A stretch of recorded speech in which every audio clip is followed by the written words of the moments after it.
नमस्कार। हम सब एक विश्वास के साथ बड़े हुए हैं, पर शायद उसकी गहराई को कभी ठीक से समझा नहीं। एक ऐसा सच जो अक्सर कहानियों के पर्दे के पीछे रह जाता है। तो सवाल ये उठता है, हनुमान जी क्या वो सच में अमर हैं या ये बस एक कहानी है जो हम बचपन से सुनते आ रहे हैं? पता है, शास्त्र इसका सीधा सीधा जवाब नहीं देते, लेकिन हाँ, इशारे जरूर करते हैं। और आज हम उन्हीं इशारों को समझेंगे। तो चलिए सीधा उस लम्हे में चलते हैं जहां से ये पूरा रहस्य शुरू हुआ। एक बहुत ही नाजुक और अहम मोड़ था वो। सोचिए, वो दृश्य। रामायण का युद्ध खत्म हो चुका है, श्री राम अपनी लीला समेटने की तैयारी में है और उनके चरणों में बैठे हैं हनुमान जी। चेहरे पर तो शांति है, लेकिन आंखों में एक बहुत गहरा सवाल छिपा है। और वो सवाल था, प्रभु, जब आप नहीं रहेंगे तो मेरा क्या होगा? ये सिर्फ एक सवाल नहीं था, ये एक भक्त के अपने भगवान के बिना अपने अस्तित्व की चिंता थी। और बस यहीं कहानी का सबसे बड़ा, सबसे अहम मोड़ आता है। श्री राम का वो जवाब, जिसने हनुमान जी के अस्तित्व को हमेशा हमेशा के लिए परिभाषित कर दिया। श्री राम मुस्कुराए और उन्होंने कुछ ऐसा कहा जो अमर होने के किसी भी साधारण वादे से कहीं ज्यादा गहरा था।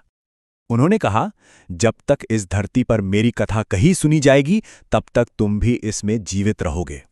बस इतना ही कहा, लेकिन इन साधारण से शब्दों में ही सारा रहस्य छिपा था। अब जरा यहां रुक कर सोचते हैं, आखिर अमर होने का असली मतलब क्या है? और इसका जवाब इस बात में नहीं है कि क्या कहा गया, बल्कि इस बात में है कि क्या नहीं कहा गया। आपने ध्यान दिया, श्री राम ने एक बार भी अमर शब्द का इस्तेमाल नहीं किया। और यही है सबसे बड़ा सुराग। उन्हें जिस्म की यानी शारीरिक अमरता का वरदान नहीं मिला था, उन्हें कुछ और ही मिला था। तो देखिए, अमरता दो तरह की होती है। एक शारीरिक अमरता, जो वक्त की सीमा में बंधी है, और दूसरी सेवा की अमरता, जो किसी तत्व से, एक सच्चाई से जुड़ी है। हनुमान जी को ये दूसरी वाली अमरता मिली थी।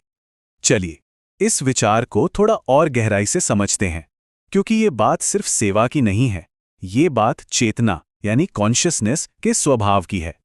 असली अमरता पता है क्या है? वो अवस्था है जब इंसान का मैं, उसका अहंकार किसी बड़े मकसद में पूरी तरह घुल जाए। और हनुमान जी का तो मैं कब का मिट चुका था, वो तो बस अपने प्रभु की सेवा थे। तो सोचिए, जिसका खुद ही नहीं बचा, उसका अंत कैसे हो सकता है? और यही वजह है कि हनुमान जी का अस्तित्व किसी एक शरीर का मोहताज नहीं है।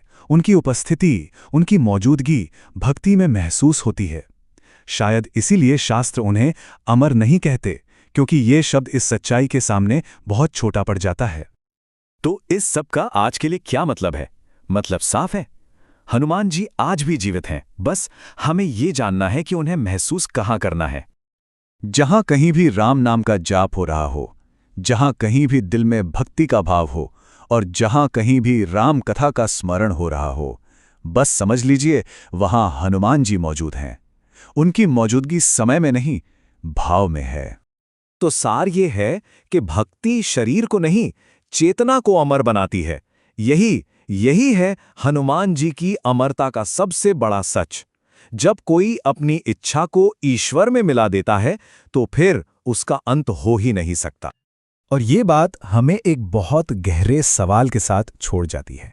अगर इच्छा ही परमात्मा में मिल गई, तो फिर सच में खत्म कौन होता है और क्या होता है?